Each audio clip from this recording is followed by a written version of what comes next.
दरअसल इस वक्त समूचे जनपद मिर्ज़ापुर की बात करें तो यहाँ पर भी जनगणना की प्रक्रिया बहुत तेज़ी से शुरू कर दी गई है। बताया जा रहा है कि 2 फ़ेज़ में जनगणना होना है।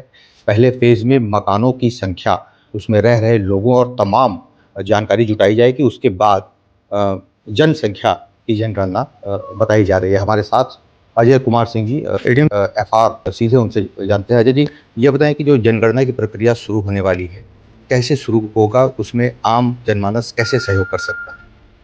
ये राष्ट्रीय जनगणना 1 मार्च 2027 को रेफरेंस डेट मानकर की जा रही है और इसमें जनगणना का कार्य तैयारी का शुरू हो चुका है। अभी जनगणना करने वाले जो कार्मिक हमारे लगेंगे, उनके मास्टर ट्रेनर्स की ट्रेनिंग हो गई है लखनऊ में, जनगणना निदेशालय द्वारा कराई गई है और वो इस समय फील्ड ट्रेनर्स को ट्रेनिंग दे रहे हैं। हमारे ज़िले में 84 फील्ड ट्रेनर्स चिन्हित किए गए हैं, जो हमारे सभी चार्ज, जो हमारे 4 ग्रामीण चार्ज हैं और 4 ही नगरीय चार्ज हैं, उन सभी चार्जों में नियुक्त होने वाले प्रगणकों और सुपरवाइज़रों को प्रशिक्षित करेंगे। हमारे लगभग 6000 प्रगणक होंगे और 1000 के करीब सुपरवाइज़र होंगे, जिनके नियुक्ति का काम इस समय चल रहा है और एचएलबी काटी जा रही है, जो हम जनगणना ब्लॉक भी कहते हैं उसको, या हाउस लिस्टिंग ब्लॉक भी कहते हैं। वो इस समय निर्धारित की जा रही है, वो भी चार्ज स्तर पर तहसीलदार और संबंधित ईओ द्वारा किया जा रहा है। और ये जब हमारा ब्लॉक कट जाएगा तब हम लोग इस पर प्रगणकों की सुपरवाइजर की नियुक्ति कर देंगे। अभी उनको विभागवार उनकी नाम और विवरण प्राप्त किए जा रहे हैं। फील्ड ट्रेनर्स जो अभी ट्रेनिंग ले लेंगे 2 बैच में, उनके द्वारा इन सुपरवाइजर्स और प्रगणकों को प्रशिक्षित किया जाएगा। ये प्रशिक्षण चार्ज स्तर पर ही होगा। आज प्रथम बैच के द्वितीय दिवस को जिलाधिकारी महोदय द्वारा ट्रेनिंग सेंटर पर जाकर फील्ड ट्रेनर्स को संबोधित किया गया तथा इस राष्ट्रीय जनगणना 2027 के महत्व के बारे में, उसमें बरती जाने वाली सावधानियों के बारे में और कुशलतापूर्वक कार्य किए जाने के बारे में उनको बताया गया है।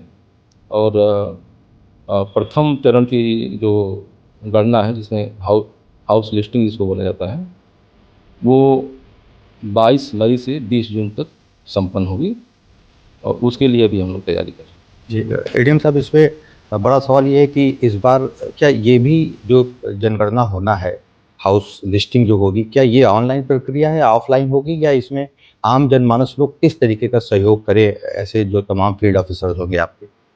ये जनगणना पूरी तरह से डिजिटल जनगणना होगी। जो हमारे फील्ड स्टाफ, उनके पास ऐप के माध्यम से और पोर्टल के माध्यम से उसकी पूरी सूचना इकट्ठी की जाएगी। जैसे आप कहें कि कैसे सहयोग करें लोग, तो इसमें इस बार जनगणना कार्य निदेशालय ने लोगों को स्वयं जनगणना स्वतः जनगणना का भी प्रावधान किया है। लोग अपने आप भी पोर्टल के माध्यम से अपने मकानों की गणना कर सकते हैं प्रथम चरण में, द्वितीय चरण में व्यक्तियों की गणना कर सकते हैं।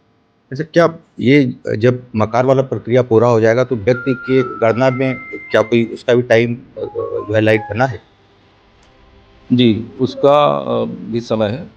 वो समय क्योंकि हमने बताया पहले 1 मार्च 2027 संदर्भ तिथि मान के गणना की जा रही है।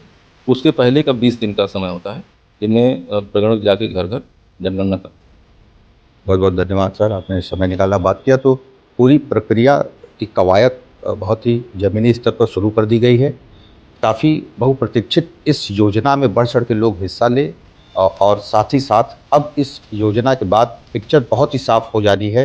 2011 में हुई थी जी। और 10 वर्षीय जनगणना होती है, लेकिन इस बीच में 2021 में नहीं हो पाई, क्योंकि कोविड के कारण उसकी तैयारी समय से नहीं हो पाई। तो ये जनगणना 2027 के नाम से हुई।